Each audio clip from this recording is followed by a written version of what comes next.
نہیں ہے کوئی معبود برحق مگر تو ہی، تو نے مجھے پیدا کیا اور میں تیرا بندہ ہوں، اور میں تیرے عہد اور وعدے پر اپنی طاقت کے مطابق قائم ہوں، اور میں اپنے ان تمام برے کاموں سے تیری پناہ مانگتا ہوں جن کو میں نے کیا ہے، اور میں تیری نعمت کا اقرار کرتا ہوں اور اپنے گناہوں کا بھی اقرار کرتا ہوں، بس تو مجھے بخش دے، کیونکہ تیرے سوا کوئی دوسرا ان گناہوں کو بخشنے والا نہیں۔ یعنی جو گناہ ہم اللہ کی نافرمانی میں کرتے ہیں وہ بندے نہیں ہمارے معاف کر سکتے اور نہ کروا سکتے۔ استغفر اللہ العظیم الذی لا الہ الا هو الحی القیوم واتوب الیہ، میں اللہ عظیم سے استغفار طلب کرتا ہوں جس کے سوا کوئی دوسرا معبود حقیقی نہیں، وہ زندہ اور قائم و دائم رہنے والا ہے، اسی سے توبہ اور استغفار کرتا۔ لیکن سب سے پہلے یہ جاننا ضروری ہے کہ استغفار کی ضرورت کیوں پیش آتی، استغفار کرنا کیوں ضروری ہے۔ یہ ہم سب جانتے ہیں کہ ہم لوگ دن رات گناہ کرتے ہیں، اللہ تعالیٰ کی نافرمانیاں کرتے ہیں، کچھ جان بوجھ کر اور کچھ انجانے میں، کچھ انسان ہونے کے ناطے، کچھ جہالت میں، لا علمی میں، جذباتیت میں، اپنے نفس کی کمزوری کی وجہ سے۔ لیکن چونکہ گناہ انسان کے حق میں نہایت نقصان دہ ہے، تکلیف دہ ہے، اس لیے انسان کا فائدہ اس میں ہے کہ وہ جتنا جلدی ہو سکے اپنے گناہوں کی معافی مانگ لے۔ اللہ سبحانہ و تعالیٰ نے انسان کو اپنی عبادت کے لیے پیدا کیا، یعنی دنیا میں اپنی اطاعت کے لیے پیدا کیا، فرما برداری کے لیے پیدا کیا، نافرمانی کے لیے پیدا نہیں کیا۔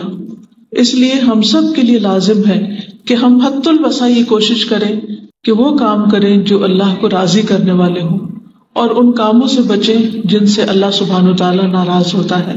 ہم دیکھتے ہیں کہ تاریخ میں جن لوگوں نے، افراد نے یا جن قوموں نے اللہ کی نافرمانی کی، گناہ کے کام کیے، ان پر کیسی کیسی مصیبتیں آئیں، کیسے کیسے عذاب آئے۔ اگر ہم دیکھیں تو آدم علیہ السلام کو جنت سے کس چیز نے نکلوایا؟ ان کی غلطی تھی، انہوں نے وہ پھل کھا لیا شیطان کے کہنے میں آ کر، جس سے اللہ سبحانہ و تعالیٰ نے ان کو روکا تھا، جس کے نتیجے میں وہ ان راحتوں، نعمتوں، آسائشوں سے محروم ہو گئے۔ تو گویا گناہ انسان کو نعمتوں سے محروم کرنے والی چیز ہے۔ پھر اسی طرح ابلیس جو فرشتوں کے ساتھ رہتا تھا اور نہایت عبادت گزار تھا اور اس کا ایک بہت بڑا مقام تھا، لیکن کس لیے وہ راندہ درگاہ ہوا، کس لیے ذلیل اور حقیر ہوا، کس لیے اللہ کی رحمت سے دور ہوا؟ کیونکہ اس نے اللہ کی نافرمانی کی تھی۔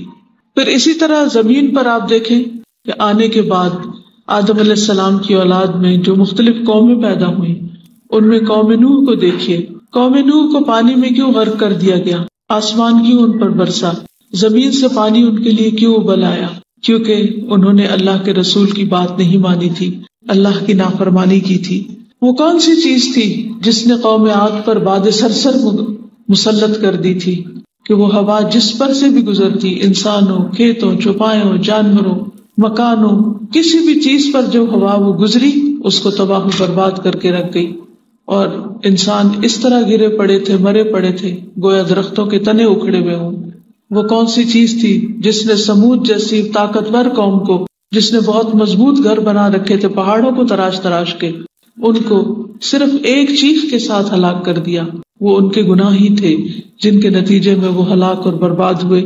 اسی طرح وہ کون سی چیز تھی کہ جس نے قوم لوط کو اس بربادی سے دوچار کیا کہ ان کی ساری بستی کو نیچے سے اٹھا کر اوپر لے جایا گیا، اتنا اونچا کہ اوپر پہ فرشتوں نے قوم لوط کے کتوں کے بھونکنے کی آوازیں تک سنی، اور پھر اس بستی کو اوپر سے نیچے دے مارا گیا، جس کو قرآن مجید میں آتا ہے وَالْمُؤْتَفِكَةَ أَهْوَىٰ، الٹا دی جانے والی بستی کو اس نے دے مارا، یعنی پٹھا دیا۔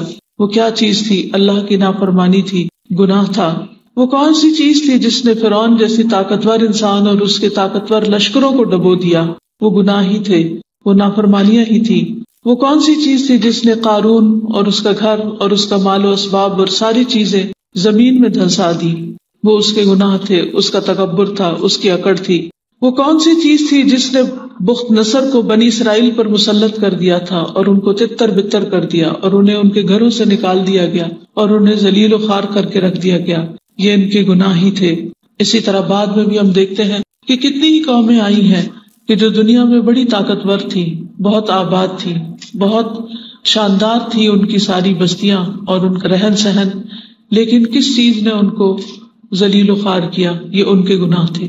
تو اس لیے ہم سب کو ان سارے واقعات سے، ان واقعات اور اس کے علاوہ بھی جو قرآن و سنت میں بیان ہوئے اور تاریخ ہمیں بتاتی ہے، ان سب واقعات سے سبق لینا چاہیے اور اللہ کی نافرمانی سے بچنا چاہیے. لیکن چونکہ ہم انسان ہیں، ہم کمزور ہیں، ہم سے غلطیاں ہو جاتی ہیں، ہم سے ایسی باتیں ہو جاتی ہیں جو اللہ تعالیٰ کو ناپسند ہوتی ہیں. دیکھیں ہم کتنے ہی ایسے کام کر جاتے ہیں کہ جو ہمارے والدین کو ہم سے ناراض کر دیتے ہیں، یہ والدین ہم سے خفا ہو جاتے ہیں. کتنی غلطیاں ایسی ہوتی ہیں کہ جن کی وجہ سے ہمارے بہن بھائی ہم سے ناراض ہو جاتے ہیں. کتنی غلطیاں ایسی ہوتی ہیں جس سے ہمارے بچے ہم سے ناراض ہو جاتے ہیں، ہمارے دوست احباب ہم سے روٹھ جاتے ہیں. پھر ہم کیا کرتے ہیں؟ کیونکہ ان کی خفگی یا ان کی ناراضگی ہم سے برداشت نہیں ہوتی تو ہم ان سے معافی مانگتے ہیں، ہم ان کو سوری کر لیتے ہیں. اور جو سوری نہیں کرتا وہ ان پیارے رشتوں کو کھو دیتا ہے.